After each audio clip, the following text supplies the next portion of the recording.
Good morning, afternoon, and evening, everyone tuning in really from around the globe today, it seems. My name is Kellen Klein, and I'm with Future 500, and I'm very pleased to welcome you all to the final webinar of the 2020 virtual Future 500 Summit at EarthX. Today, you're going to be treated to a fascinating case study in stakeholder engagement best practices. As I mentioned, this is the last webinar in a series that we've hosted as part of our first ever virtual Future 500 Summit at EarthX. And for those that have tuned in for some of our other sessions, welcome back and thank you. If this is your first, well, you've been missing out. We've had some great discussions with real all-stars in the sustainability movement and from across the corporate NGO spectrum. So if you've now got the FOMO, fear not. Starting tomorrow, all of our Summit webinars, including this one, will be publicly available on both our website and YouTube page. And lastly, just a moment about my organization, Future 500. We are a nonprofit consultancy that specializes in stakeholder engagement around sustainability issues. And for 25 years now, hard to believe, we've worked to facilitate relationship building between companies and their stakeholders, both before and after conflict arises, with the goal of doing right by all parties and the planet. And it's because of this mission that I'm so excited about the content that we have lined up for you today. So without further ado, let's meet our panelists and dive in. Today's webinar is called Evolution of a Campaign, Moving from Conflict to Collaboration. And it's really intended to be an analysis of an NGO campaign and corporate response that went really well. Our hope is that you'll come out of this with some lessons that you can take back to your own organization, wherever you sit on the corporate civil society spectrum. And so it's my privilege to introduce our esteemed panelists, first here by photo alone, and then very shortly by video as well. First, I'd like to introduce Lee Chestnut. Lee is the Deputy Managing Director responsible for the development of Corey McCall Plantations, a subsidiary of Halcyon Agri, the world's largest rubber supplier. Lee has more than 25 years experience in natural rubber, having started his career with Goodyear before ultimately joining Halcyon in 2013. Lee is also a recovering nuclear engineer. I've been told by him this morning that it's actually weapons-grade uranium, to be more specific, which just enhances our story today, I think. Lee currently lives near Hamburg, Germany. Lee, thanks so much for being here. My other panelist is Etelle Higonnet. Etelle is Senior Campaign Director at Mighty Earth, where she focuses on forest conservation in the tropics with an emphasis on cocoa, soy, palm oil, and rubber industries. She's a true veteran of the advocacy community, having previously worked with Greenpeace, Human Rights Watch, and Amnesty International. She speaks 9 languages, and last year was knighted by French President Emmanuel Macron for her environmental work. Etelle, it's a pleasure to have you here. Thank you so much. And then there's me, Kellen Klein. I'm a director at Future 500, and I'll be your humble moderator for this discussion. And while I'm neither a nuclear engineer nor a knight, I did stay at a Holiday Inn Express last night, so I feel pretty qualified. To kick things off today, I've asked each of our panelists to set the stage, if you will, by presenting a few slides with background on their respective organizations and theory of change. So with that, I'd like to turn it over to Lee. Lee, we'll start with you when you're ready. The floor is yours. Feel free to unmute yourself, and we'll move to the next slide. Hey, thank you, Kellen, for the introduction. Give me 1 second. So from me, I've just got a few slides to give you a quick overview of who we are. As the world's leading rubber company, we have full control over the entire value chain. This covers, basically how rubber is grown, sourced, produced, and distributed. Halcyon itself consists of 2 main operating businesses. That's Halcyon Rubber Company. Here we source and produce rubber mainly for the global tire industry. Under this company, we operate 38 factories producing dry rubber with a total capacity of around 1.6 million tons per year. And these factories are spread across Indonesia, Malaysia, Thailand, China, and also Ivory Coast. Our second business, which we see on the slide, is Corey McCall. Here we tend to focus more on non-tire and also specialty tire sectors with a total distribution of roughly 400,000 tons per year. The 3 plantations for which I'm responsible, we have 1 in Malaysia and 2 in Cameroon. And of course, these are the main focus of today's discussions. These come under the Corey McCall banner. Halcyon also includes Heavier Connect, and this was established to develop our digital marketplace for sustainable and traceable rubber. Can I have the next slide, please? Okay, so focusing on the Cameroon plantations, here's a very quick overview of our two main plantations located in Cameroon and a few key facts. So Halcyon acquired and took over management of these estates towards the end of 2016, early 2017. And this gives us a total of nearly 100,000 hectares and combined is the largest operational rubber plantation. Both of these estates are located roughly in the south of Cameroon. The first is Hevacam, you can see on the left. This is located near Kribi. And this was originally established in 1975 by the Cameroon government and includes a total land area of around 53,000 hectares.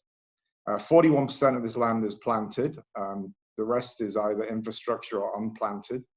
And here we have around 7.9 million rubber trees. The plantation itself supports a population of more than 32,000 people and across 9 villages. So you can see it's quite a large operation. Sudcam is our second estate, also in the south of Cameroon. This is located close to a town called Meo Masala, a relatively new plantation. We started development in 2011. Here we have a total concession of 45,000 hectares, but only 21% planted. And the remainder we've maintained as a forest. Sudcam has approximately 4.7 million rubber trees. It's a newer plantation, obviously, and our population, as a plantation is still coming into production, our population is lowered around 3,000 people. Next slide, please. So this slide is just trying to give a very quick overview of some of the key sustainability milestones that we've performed over the last, or since around about 2018. So when we acquired the plantations, we had a lot of legacy issues which needed to be addressed. So civil society and NGOs were turning their focus to natural rubber, which of course we welcomed, as we realized that there's a huge need for positive change in the rubber industry. So I'll just go quickly through a few of the key milestones. In August 2018, we invited WWF to visit our Sudcam plantation. So the main purpose of this visit was to do a preliminary review of our operations and provide recommendations, since we had been getting negative press at the time from certain NGOs. Shortly after this, in October 2018, we signed on as founding members of the Global Platform for Sustainable Natural Rubber. This was set up by various stakeholders involved in the rubber industry, and mainly the tire industry, to come up with how to take sustainable rubber forward. Around the same time that we joined GPSNR, we also released our own sustainable natural rubber supply chain policy, which at the time and now is probably considered one of the most comprehensive in the industry. We developed this policy with input from various international NGOs, including Rainforest Alliance and ProForest, and is actually the first in the industry that now includes a no deforestation commitment. As a result of our commitment to no deforestation, all land clearing and further expansion of our Cameroon plantations was stopped in November 2018. And this is obviously a key action for Halcyon and for the rubber industry. As one of the recommendations from the WWF report, we set up a Cameroon Sustainability Council in April 2019. This was set up as an independent council, which is now oversight for our operations and monitors implementation of our sustainability policies across our Cameroon operations. Moving on from that, relevant to this discussion is our engagement with Mighty Earth, which we'll get into a little bit later. And probably the most critical part of that interaction was a meeting that took place in May 2019 between Mighty Earth and Cameroon-based NGOs, APED and CED. But as I said, we'll hopefully get into that in a little bit more detail later. But during this meeting, we basically discussed the Mighty Earth report and developed an action plan on how to move forward to address the issues. Since 2018, basically the core mission of our plantations has been sustainability. We've been very fortunate that we've earned the trust and partnership of key NGOs. That's allowed us to move forward in a very positive manner on all of these actions. There's a lot of things that we've obviously done. I won't go into all of them on this slide, but I urge anyone who's interested to take a look at our insights page, which I've added the link to the bottom of this slide. So this will give you a little bit more information on the activities that we're focusing on in Cameroon. Anyway, point of today's discussion is our partnership with Mighty Earth, and I look forward to getting into that in more detail. Thank you for your time. Great, thank you, Lee. I'll now pass the baton to Etelle, and we can move to the next slide. Etelle, the floor is yours.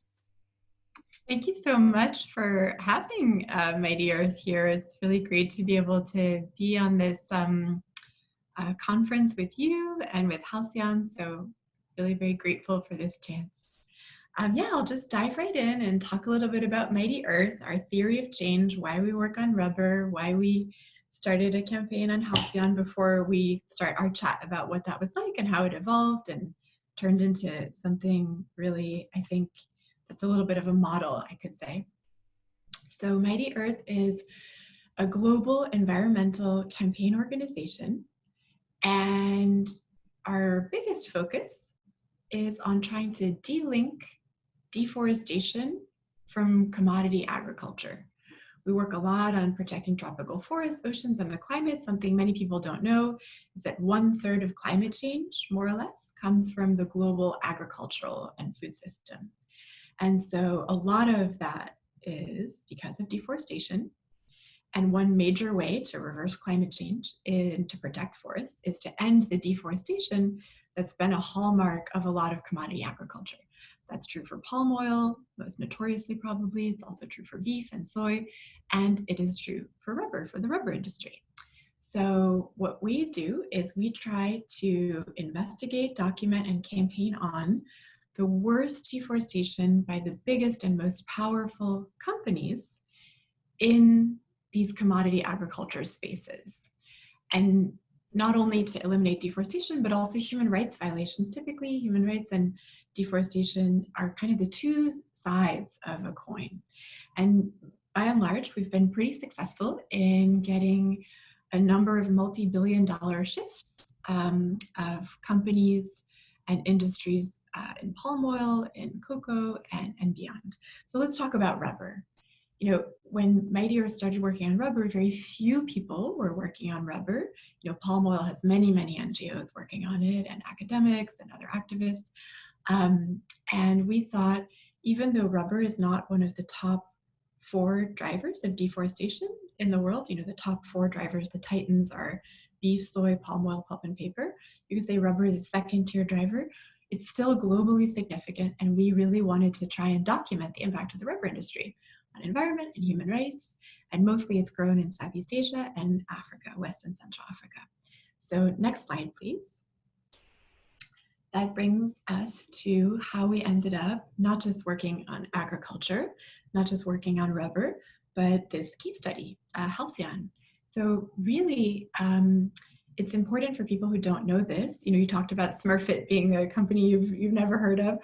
A lot of people don't know Halcyon. It is, however, kind of the most important and biggest company in the natural rubber space.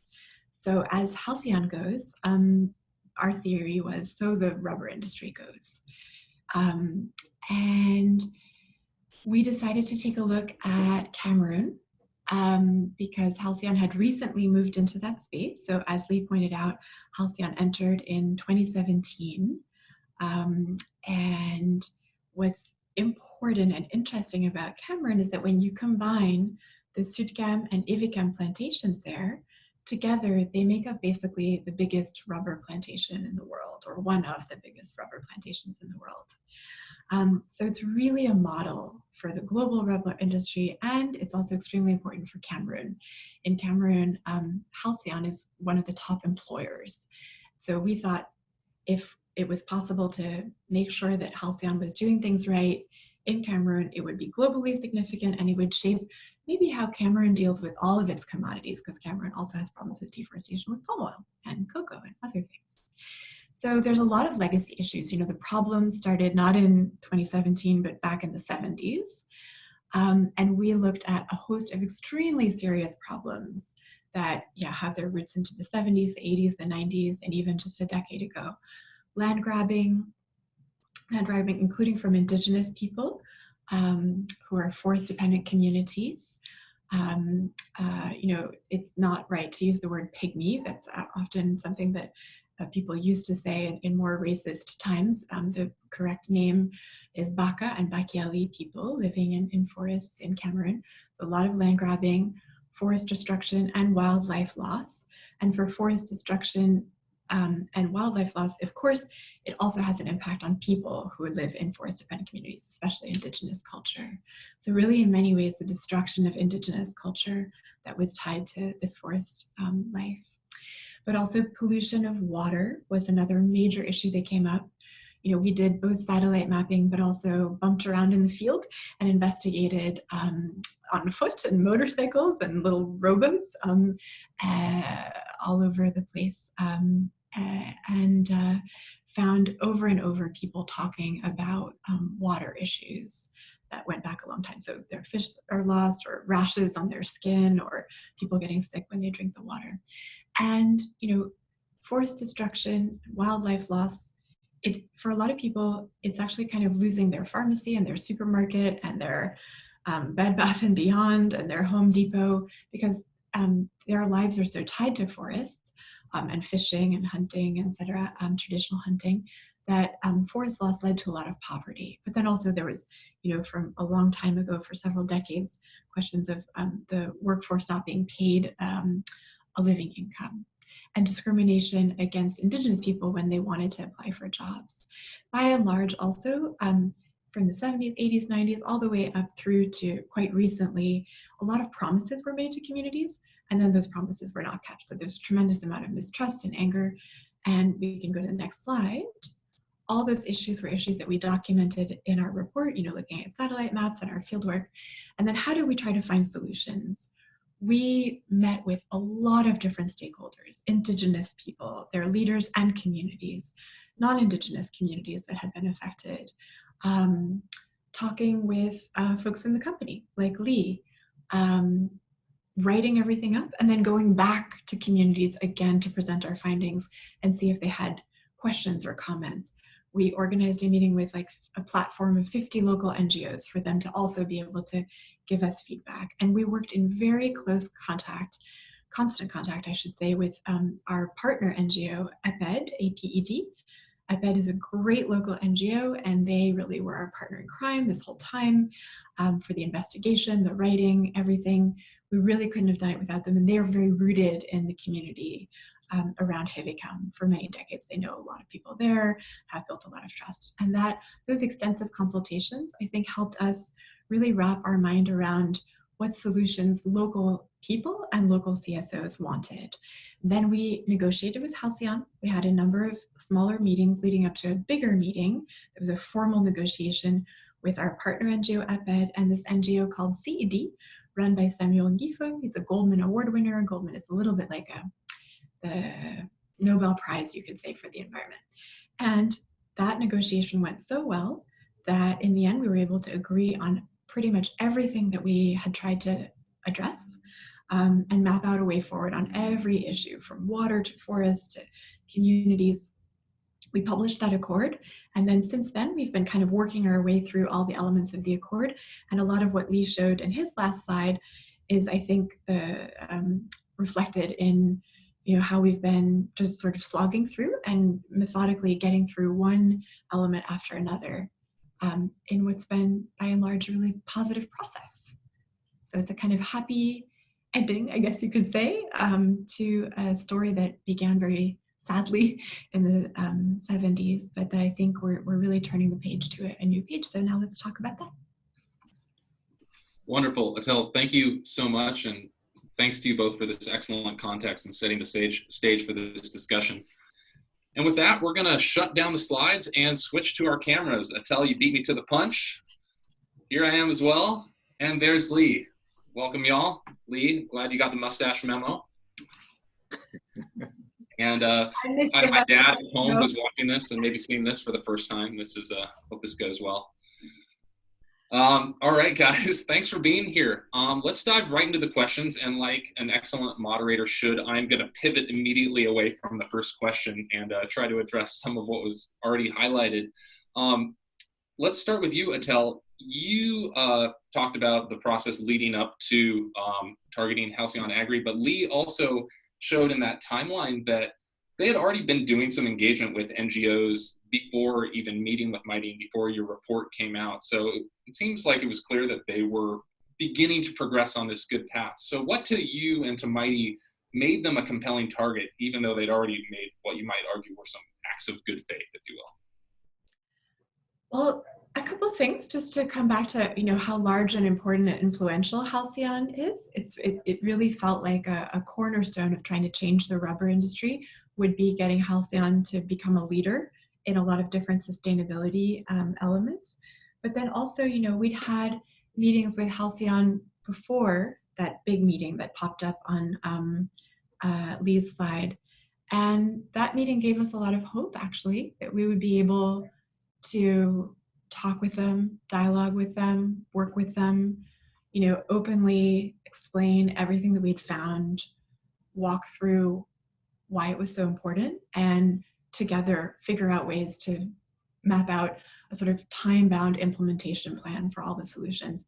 And I think that this early steps that Halcyon had taken really just gave us a lot of hope that this was something that wasn't going to feel like bumping your head up against a wall, but it was going to feel like, a potential for change and growth was real. So they'd really opened the door to constructive engagement, which maybe was indicative that you wouldn't need to launch a full-fledged campaign like you have with some other companies. Is that a fair summary? That's a fair summary. Nailed it. Great.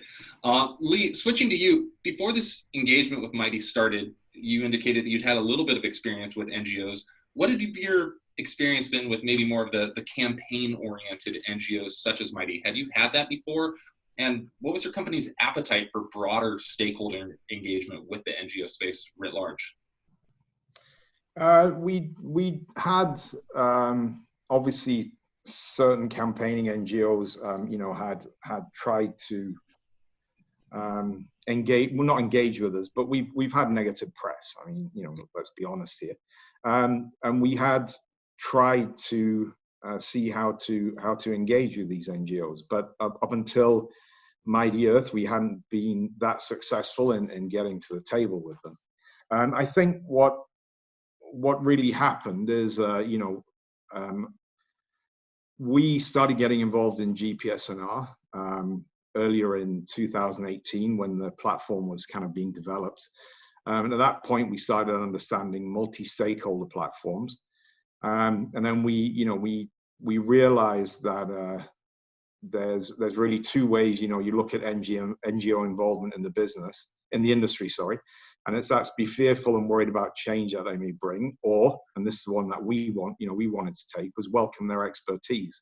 So we knew that there's a lot of change that had to be made to ensure sustainability in our industry. So we kind of embraced it, and Mighty Earth were one of the campaigning style NGOs that came across as being more receptive to work towards. So we wanted to engage with them and get some of their expertise, I guess. Got it. And did that appetite for engagement, was that consistent up and down the organization and across geographies? Well, I mean, let's face it, it came directly from the top. I mean, our CEO is the one, really driving this. He is the one that wants to change, the natural rubber industry. So this made it easier for me because I know I could go into this, and I could go into meetings with Etelle and be very confident that I had full backing of senior management within Halcyon. So yes, it came directly from the top. Yeah. That's great to hear. That's definitely something that we've seen consistent across the companies that we work with, is when you have that executive buy-in, it makes the entire engagement process a lot easier. Etelle, switching back to you, one thing you indicated in your slides was the sheer amount of homework that Mighty did while preparing for this engagement with Halcyon. I imagine, and Lee, I'd love to hear your thoughts on this too, that earned the company's respect as well, demonstrating that you've done your due diligence just before reaching out with claims that might be meritless. So can you talk a little bit more about what that research process was like before the engagement even started? Yeah. And also, just to tack on to what Lee had said right before, it feels so different if you're at the table as an NGO and the person across the table is able to really directly negotiate and change. You know, you can have such a more productive conversation than when the company trots out some PR person who actually doesn't have any power to change anything and just is there to kind of browbeat you and hold the line. And so you can end up feeling like you've wasted 5 hours, and it builds up a kind of frustration and mistrust. And I think it was really refreshing and important for us to feel from the get-go that Lee had a green light from his CEO and that we were having really productive conversations where we could sink our teeth into it and work on solutions and not just be kind of spinning our wheels in a exercise in futility and greenwashing. So that felt really important. But to answer your question about sort of the homework, yeah, you know, already months before we met in Cameroon, I met Lee in Paris. We were both ships passing through the night. We met up in Paris, and it sort of set the scene for a relationship of trust and honesty and being able to be honest about what the problems were and how to work through them. And I guess that's kind of homework.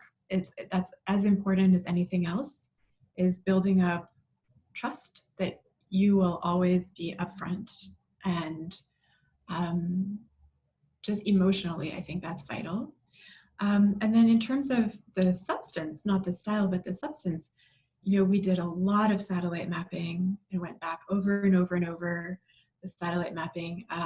We even shared the satellite mapping with the company because sometimes it's something that looks like deforestation could just be ripping out old rubber and replanting new rubber. It's very important to parse that and be quite careful so you don't make wild allegations. So yeah, our satellite mapping, that takes a lot of time and effort. And just going to the field, we had a team go in a kind of pre-mission scoping, and then we went back again. So it's 2 trips to the field with, you know, lots of bumping around and hiking through jungle and going on back roads until your car can't go. And just talking to a lot of people, asking many open-ended questions and sitting around for hours and hours and hours and writing it all down, recording it, thinking it over, and coming with very detailed questions and grievances. That makes a huge difference because then the person sitting across from you knows, okay, this NGO is serious. They're making a really good faith effort to get it all right. And that helps explain the gravity of the problem is real. You know, if you're not careful about what you write and say, then you undermine your own point, I think. That makes sense. And Lee, from your side, did that homework really improve your impressions of Mighty, seeing all the research that they put into it, the satellite mapping, the visits, etc., the pre-engagement, if you will? Yes. I mean, obviously, Karen was a little bit of a surprise. I mean, this had kind of gone on without us knowing about it. Sure. But sure. yeah, I mean, yeah, it was obvious that Mighty Earth has spent a lot of time and effort with the local NGOs on the ground and gathering more information. So yeah, it you know, this was a serious study by them. Yeah. That makes sense. So I'm just going to try to extract a few insights as we go, sprinkle them in here. But Lee, one thing, or I guess Etelle, one thing I heard you say earlier on in your comments there was just that the messenger is really important, or the person leading the engagement from the company is really important. And similarly, that for campaigners, doing your homework is really important to earn you credibility with the company. So that's great. Thank you.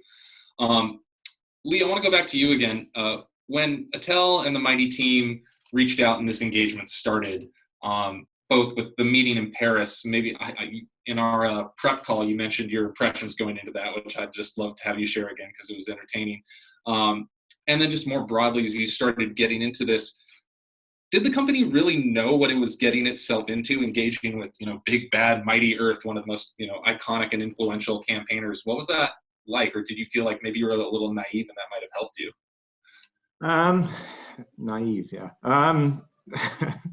No, I guess we said we never really sat down face to face with a campaigning style NGO before. So, you know, I'd be lying if I said I wasn't nervous when I first met Etelle. You know, I was kind of going in there. Pretty intimidating, I agree. Yeah. I mean, I was She's going a in knight there. for crying out loud. I mean, jeez. Did you bring the sword and everything?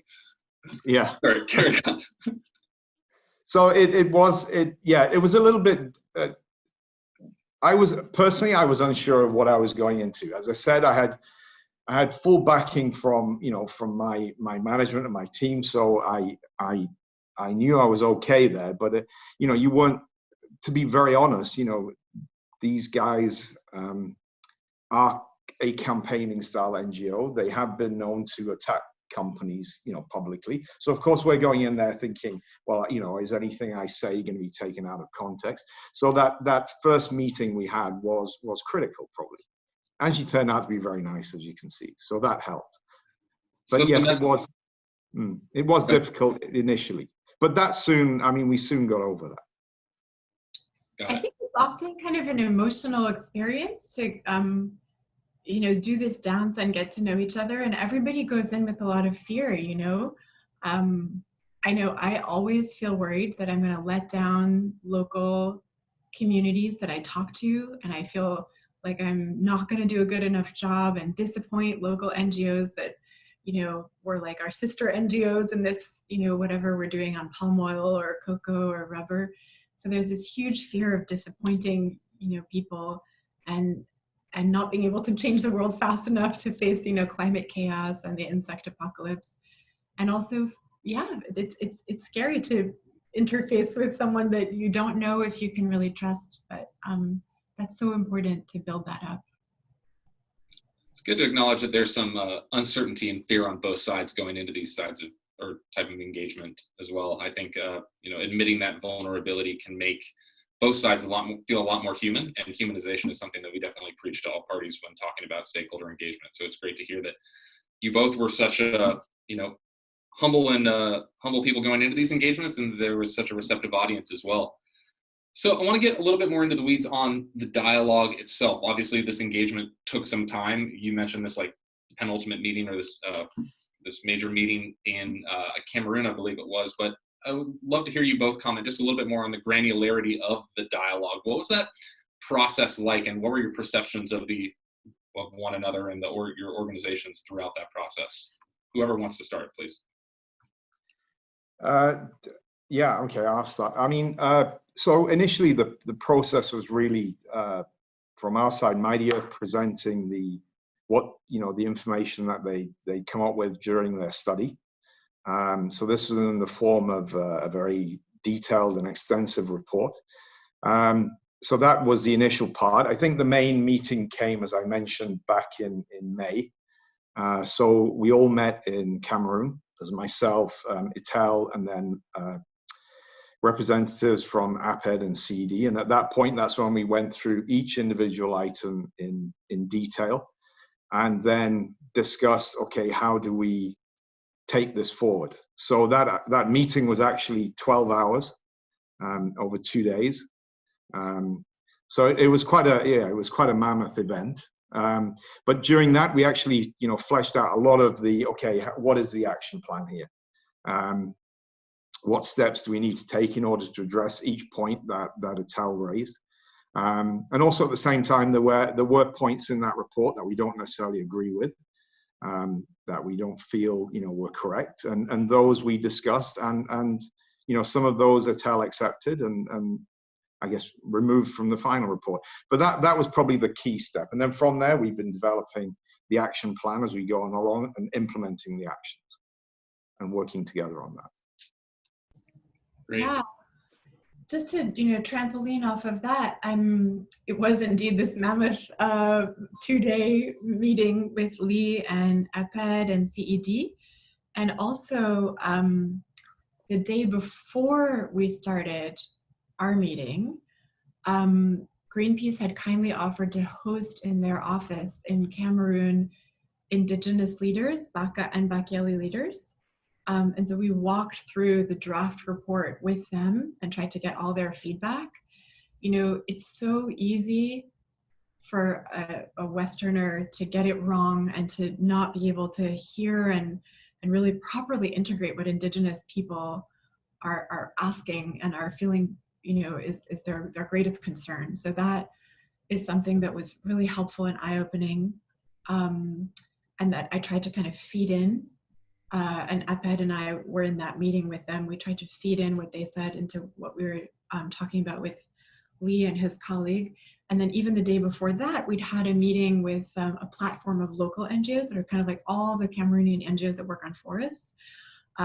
50, I think, NGOs in that platform, and only about 30 of them were able to come because there's a lot of violence in the north, so it's not secure for a lot of people to travel, but about 30 NGOs came.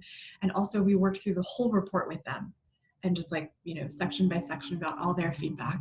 I think why I bring that up is that it's extremely important for international NGOs to listen as hard as they can. We can't always do a great job representing what local voices want and need, and that's why you should, as much as possible, bring them to the table with you and have them be fully empowered to sit with you in negotiations. So Eped and CD came as full partners in that process when we met with Lee.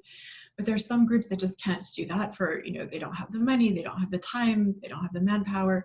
So it's really important to bend over backwards and not just be a kind of tractor bulldozing ahead without thinking about all the other stakeholders there. And I'm not sure we did a fantastic job but we tried our best, and to get everybody really to have a seat at the table. So in a way, that's something I wish we could see more in a lot of INGOs, international NGOs, a lot of INGOs campaigns. How can we better bring Indigenous voices and local NGOs to be equal partners at the table?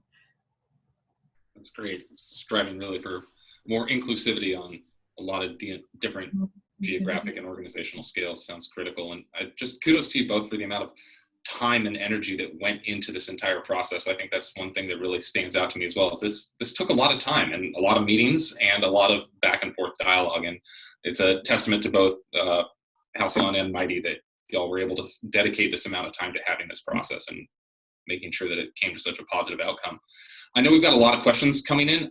Before we get to that, I just want to ask one more question for you both, and this is pretty general. Just we could do some popcorn in terms of lessons learned from this process. What were some of the best practices that really stood out to you? Why do you think it ultimately proved to be more or so constructive? I imagine there were both organizational and personal dynamics that led to that. So I'd love to hear some of the highlights from each of you. Lee is really nice, easy to talk to, and honest, and that makes it easy. Be a nice person. Okay, I'm gonna write that one down. We can disagree. I can see that there's this huge legacy problem that Halcyon has with Indigenous people's rights, water pollution, deforestation, biodiversity loss. But if there's someone across the table that I can trust, that I can talk to, then we can find solutions. It's so different from having a bitter, acrimonious conversation where the other person just wants to yell at you, quibbles over every fact, pauses every 2 seconds to go talk to their head office and says, I can't change this. That's, those negotiations are nightmare negotiations, and they build a lot of anger in NGOs that then make it harder for us to have a better, I think, outcome in the end. Makes sense. I mean, I totally agree on the trust issue. I think that for us, that was a key aspect.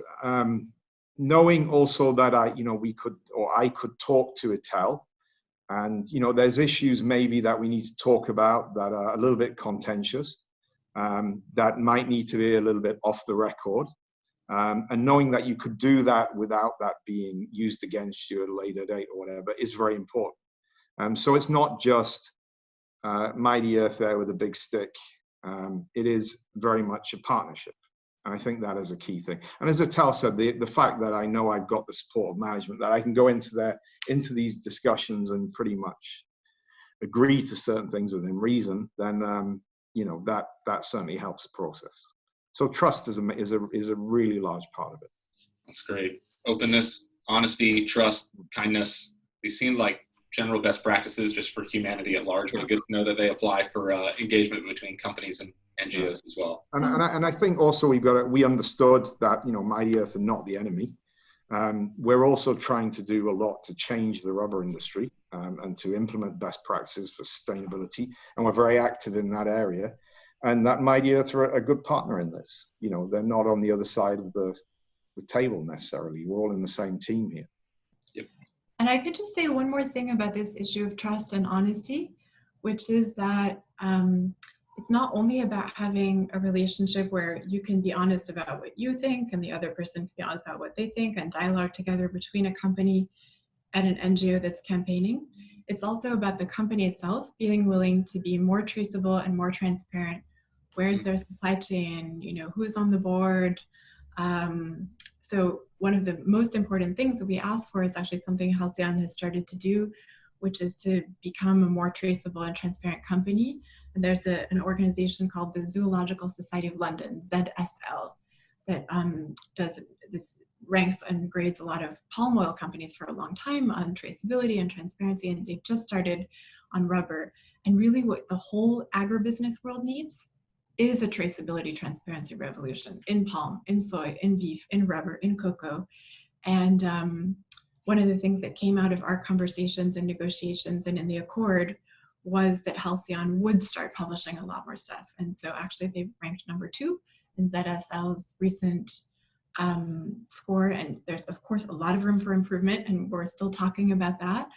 I think it's kind of night and day from where Halcyon was, say, 4 or 5 years ago. And also not just with the world, but with the communities. You know, sometimes an investor or a shareholder or someone who's buying rubber tires can look at ZSL spot in a way that, say, an indigenous community cannot.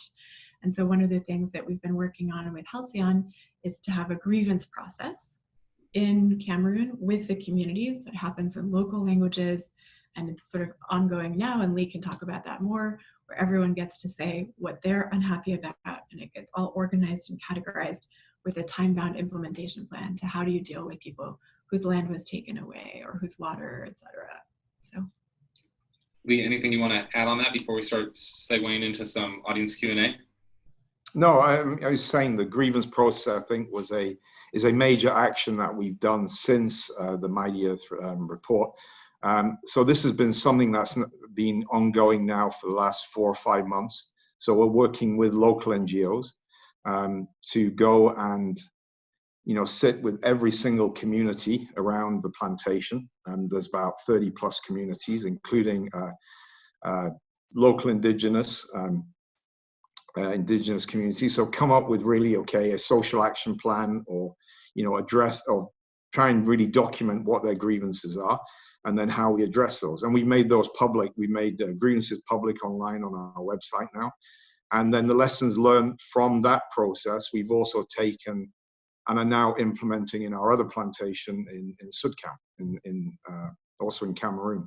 So we've learned a lot from this, and that's been a major action, really.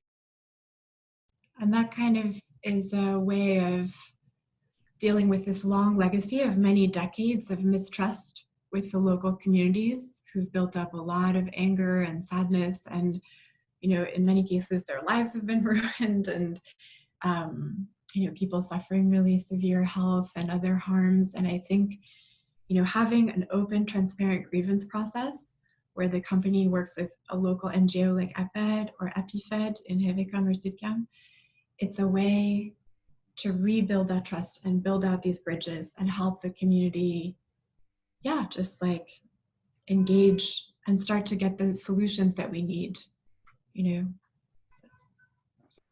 Absolutely. Great. Well, I think it's time to segue to audience Q&A. We're actually, I know, a little bit behind schedule.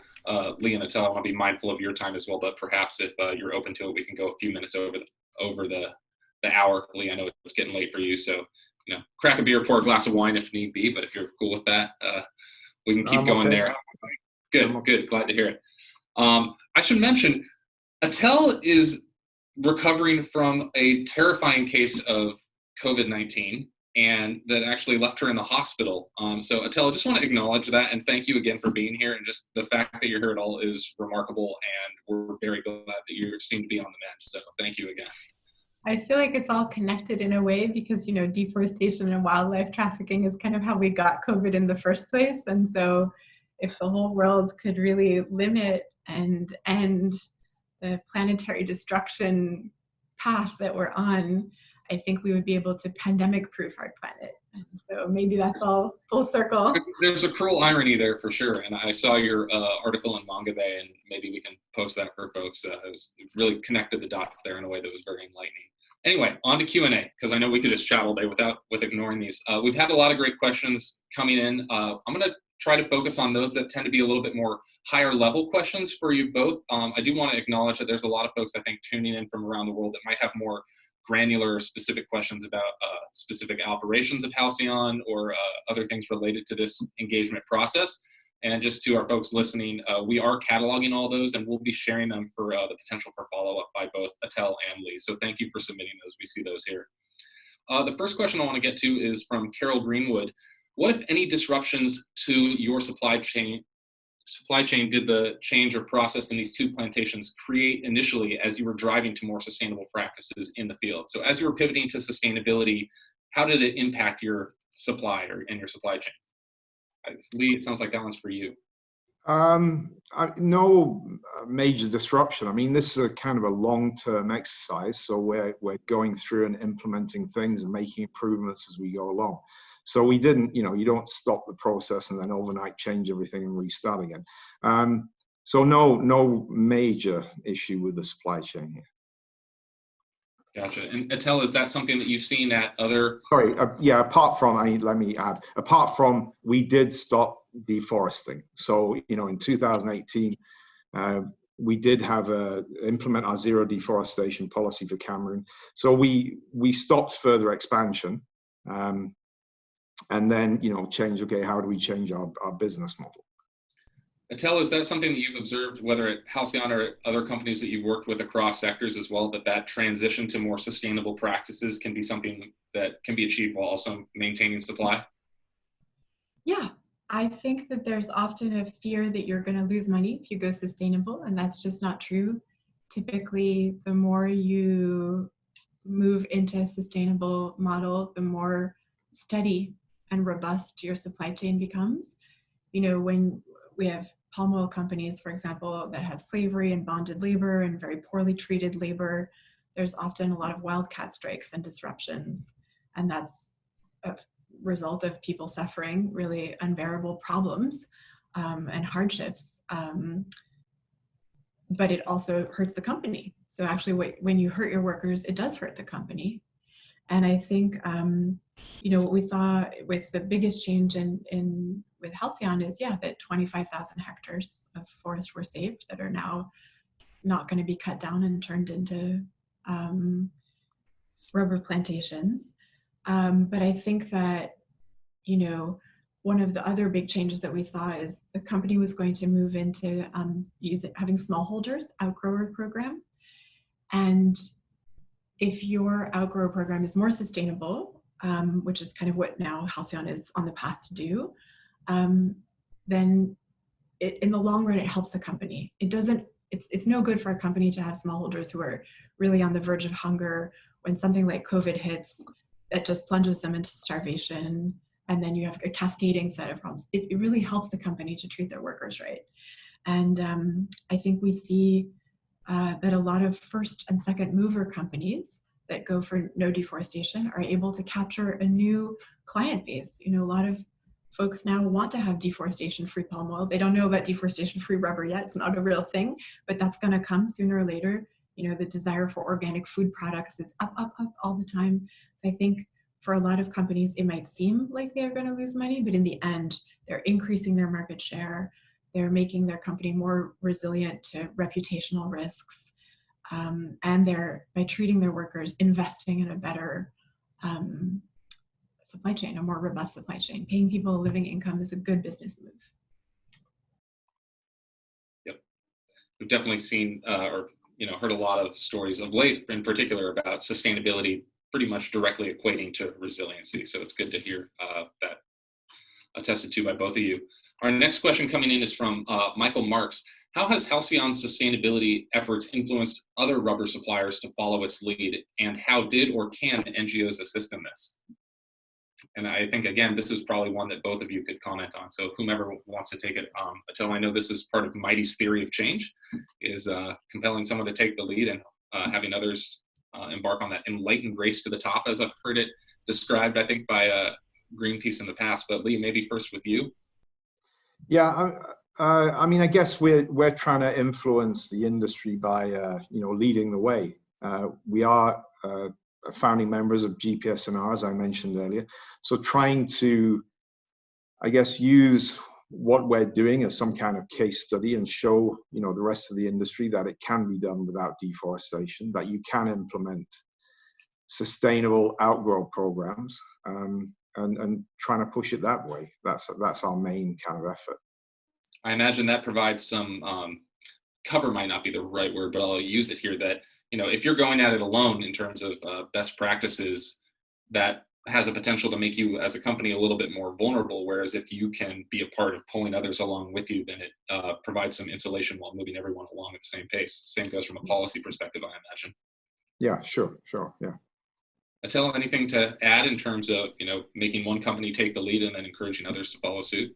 Yeah, so at Mighty Earth, we've written a report on Firestone, which you can see on our website, human rights violations and environmental problems that have been alleged in Firestone plantations in West Africa.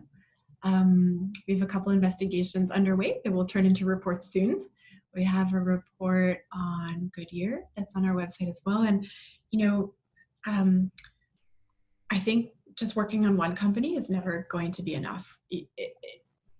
It's very important for the whole industry to understand that somebody's watching them, that investigations will keep coming, that when companies make promises, we're still going to very closely monitor to make sure those promises are being kept. And so, yeah, our plan is to keep at it until the whole rubber industry has really transformed. But Lee did raise something up that's very important, which is GPSNR. It's the global platform for sustainable natural rubber. Mighty Earth, a founding member of it. It has now brought together most of the world's large rubber and tire companies. And when Halcyon began to change, it did have a ripple effect in GPSNR. It really changed how other companies began to see what is possible and what's not possible. I think everybody's watching. So this will have a real impact. Well, it's great to hear that both NGOs and companies are at the table and able to engage in negotiations through that platform. I think that's critical as well, to have as diverse array of stakeholders engage in the process throughout as possible. And I think we still have a ways to go. It's not that GPSNR is perfect. We need to do a better job bringing in unions of people who work in the tire industry and unions of tappers, and more smallholder representation. A lot of the world's rubber is, unlike Halcyon in Cameroon, which is big plantations, a lot of the world's rubber is smallholders. So how do you really build community amongst smallholders? Is it through cooperatives or other things so they can have a better organization, representation, and voice in GPSNR? And also there's more companies that are missing. We still have a lot of the world's car companies that need to show up and lean in and do the right thing and be part of the solution. And I could name them, but I won't do that here. Well, I'm sure they know who they are, and it can be a they know who they are. They know we want them on GPSNR. And yeah, I think every company like Halcyon that begins to take steps in the right direction, it helps other CEOs, other companies to say, oh, maybe I should be doing that as well. It shames the ones that are not working, and it emboldens and encourages the ones that do want to work. Great.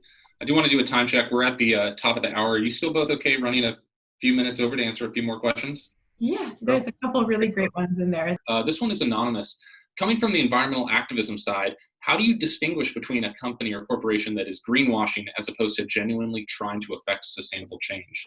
Etelle, it sounds like this one might be maybe for you initially, at least. Yeah, the hallmark is that you need a time-bound implementation policy for the change. So some companies will get up there and just say, oh, yeah, we want to do green stuff and nature-based solutions. The key is, are they committing to a timetable of concrete actions to make those policies a reality? Like, for example, just here with Halcyon, there's a lot of decades of problems of land grabbing and people being poisoned and losing their traditional livelihoods in the Baka and Bakyali communities, tremendous suffering and hardship.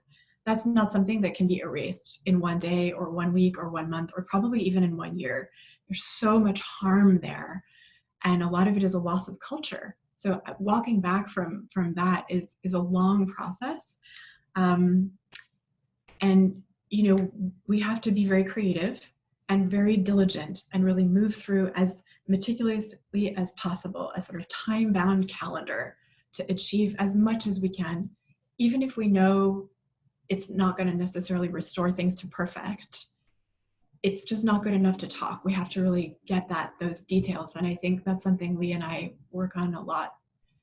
Lee, I don't know, what do you think about that? I mean, I feel like the time-bound implementation is the key, but maybe you have. Yeah, no, I agree. And certainly on the actions that we've come up with, having a defined action plan is very important, making sure we meet those timelines. I think just to add to this as well, transparency from our side is a huge thing. So we try to be very open so that anybody can come in, within reason, obviously, but come in and review our operations. We open ourselves to NGOs. We also try and implement third-party certification or due diligence where possible. So we have certification systems in place that look into our sustainability standards. We've developed our own internal Heavy Approach standard, which is very detailed and has a lot of points that cover sustainability issues. So just, transparency is a huge part of it. ZSL, the spot analysis we showed shows that, we are doing what we say we're doing. So that plays a big part. Transparency. Yeah, that transparency is huge, that traceability. And, it can be a double-edged sword in a way, because when you go fully transparent and traceable with a time-bound implementation plan, sometimes we get behind schedule. I had COVID and I was out for like 6 weeks, and I messed up on things that we were supposed to do, and we've hit a couple other bumps in the road. I mean, there's some things where Halcyon has been ahead of schedule. So they were like the first rubber company to come out and signal to the European Union, we want due diligence regulation. Please regulate the sector. Voluntary action from corporations is not enough. But there's other stuff where we're behind schedule, partly my fault, where we have no excuse. I'm sorry, I got COVID. Unbelievable. But also, I was just delayed with some other campaigns, and we were supposed to help Halcyon get together with a dream team of agroecology and agroforestry scientists for Halcyon to kind of lead the way in the rubber industry and thinking through how do we move away from pesticide use towards agroecology, towards agroforestry. And I dropped the ball, so we're a couple months late on that. It tortures me, and I feel like I can lose trust, and people feel like we're betraying them because we're not on schedule. But I think even though it can be terrifying for a company to go public like that with a time-bound implementation plan, and it can be terrifying for an NGO to be part of that, it is good for it to happen, because then people can hold themselves accountable and others can hold us accountable, and it just helps us move along in an expeditious way and not lose the plot. Great. Yeah, it's nice to know that even the knights amongst us still feel like they have things that they can't quite get to. So I don't know what that says about the rest of us here. Let's move on to another question here. This is another anonymous one that came in that I want to take. Did Mighty Earth reach out to other Halcyon stakeholders like customers or investors to help increase pressure on the company? You mentioned obviously engaging a lot of on-the-ground NGOs, but customers and investors, was there any engagement there leading up to the initial discussions with Halcyon or after? A little bit. Mm-hmm. We had conversations with some tire companies, but because things moved so quickly with Halcyon, we didn't roll out the big guns the way we do in some other cases. One of my colleagues was part of a multi-NGO attack on a company called IOI and palm oil that I think got more than 26 of their corporate clients to drop them, and so their share price fell by 15% in 30 days or something like that. So that'll have impact. That's we'll get their attention. that's kind of bringing out the big guns. And, Greenpeace led a lot of the work on IOI.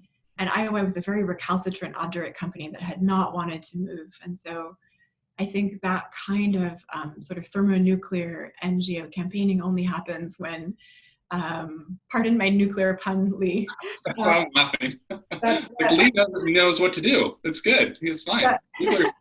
Part of that only really happens, bringing out the big guns when really things are blocking and not working otherwise.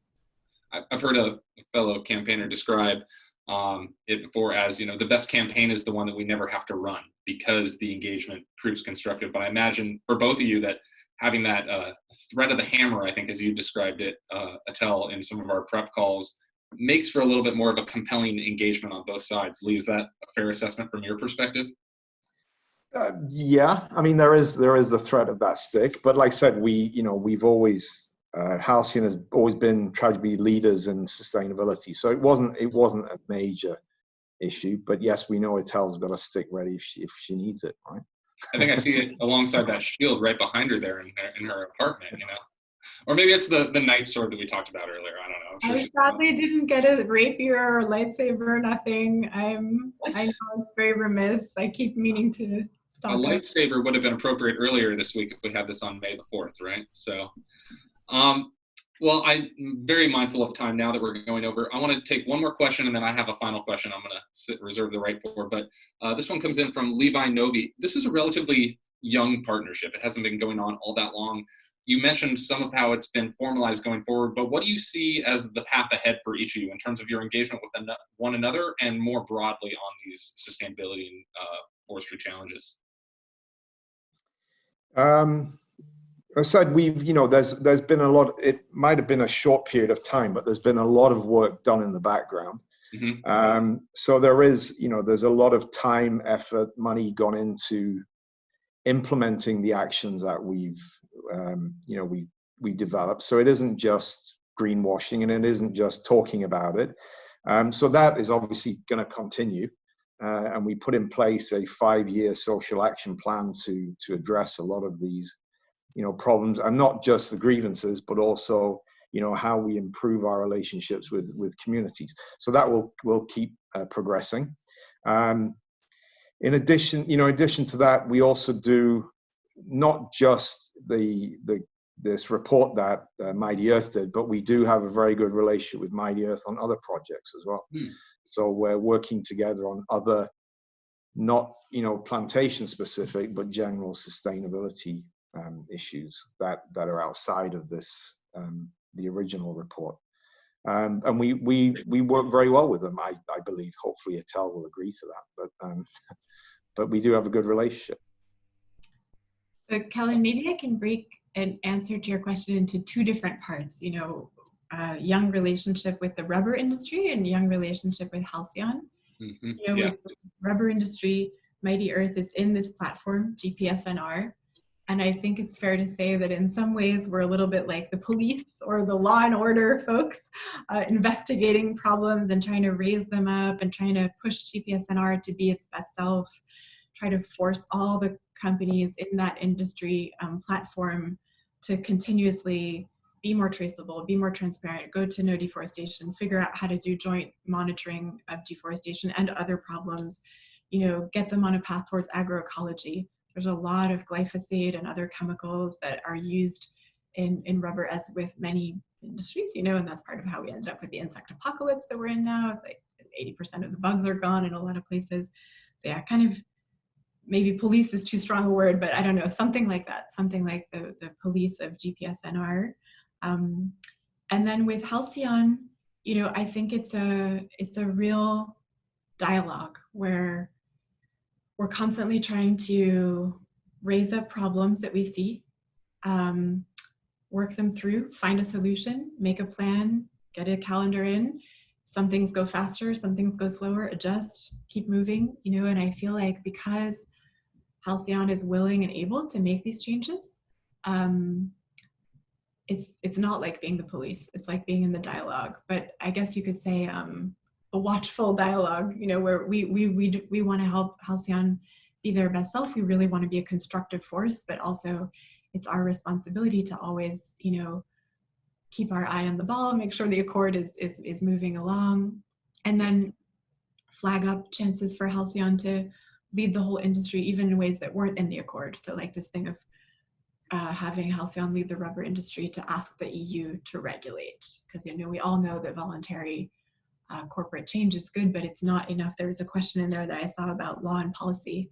Everybody understands, I think, we need robust regulation of all commodity agriculture. It's very important for the whole rubber industry to accept this the way the cocoa industry has, and palm oil should as well. So that kind of stuff, yeah, it's like a creative partnership actually on things like that.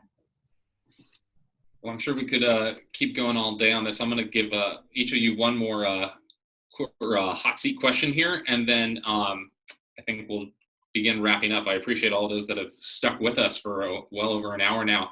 Etelle and Lee, for both of you, what would be some of those soundbite pieces of advice that you would give to fellow campaigners or companies, respectively, that are looking to engage one another, both before and after conflict arises? What, in terms of your broader best practices, do you feel is most likely to lead to positive outcomes? Whomever wants to take it first.